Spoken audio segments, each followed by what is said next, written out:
Prime Minister Tan Sri Muhyiddin Yassin revealed more details of Malaysia's national COVID-19 immunisation program, stating that it will begin in February and be rolled out in 3 phases up to February 2022. In a nationally televised address, Muhyiddin says the country will be receiving its first batch of the Pfizer-BioNTech vaccine with an efficacy rate of 95% sometime this month.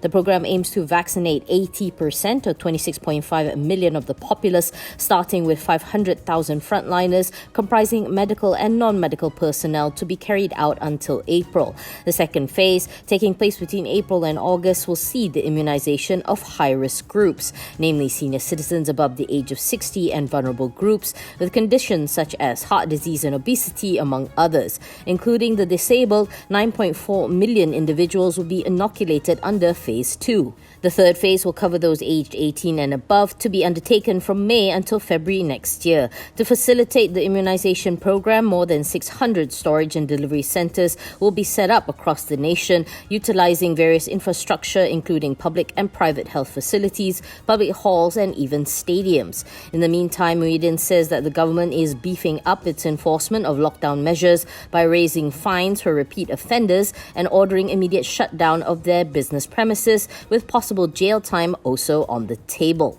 This, even as the government continues to open more businesses under MCO 2.0, with night markets, hair salons and car wash services now added to the list. Today, Malaysia recorded 4,571 new cases, 17 deaths and 4,092 recoveries.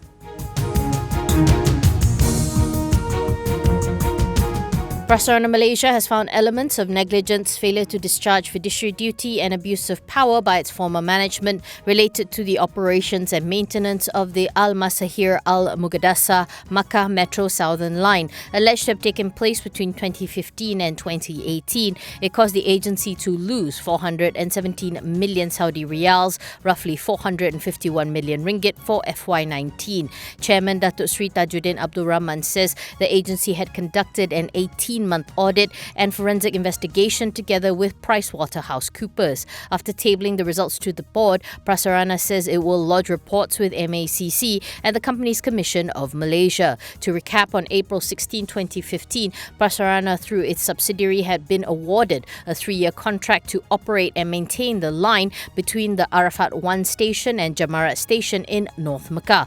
However, an internal audit was launched after it became obvious that the project was causing considerable losses. However, Prasarana is keeping mum on what exactly happened and declined to name members of the management involved.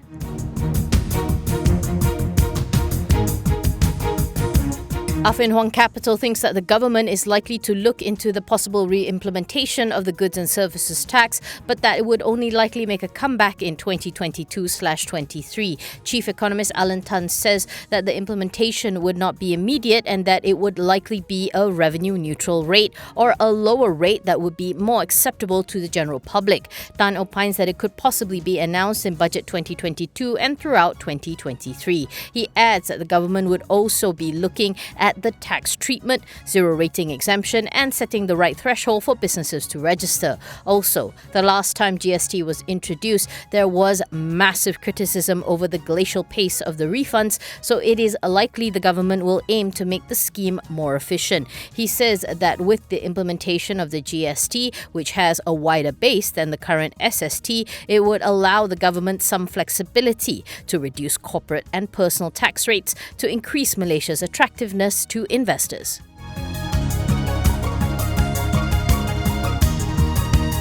Green Packet shareholders have approved the acquisition of Singapore-based electronic Know Your Customer firm Zendity. In a statement, Green Packet said its shareholders had approved the $10 million deal earlier this week. Of that, $1.5 million will be settled in cash, with the balance to be satisfied via consideration shares. The consideration shares will be allotted and issued to vendors of Zendity in 3 tranches over 3 financial years based on specified performance targets. MD and CEO CC Puan said that given Zendity's partners and strong business pipelines within Malaysia, Indonesia and Thailand, it projects a 15% compound annual growth rate with over 100 million ringgit revenue over the next 5 years and a healthy profit margin.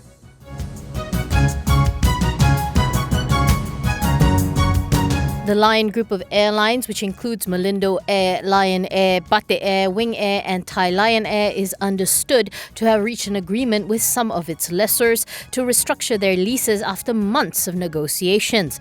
According to a report by global aviation news portal Flight Global, there are more than 40 lessors who are exposed to Lion Group, which involves over 200 aircraft. This is noted to be considerably larger than the combined number of aircraft involved in the restructuring of three major Asian flag carriers, Thai Airways, Malaysia Airlines and Philippine Airlines.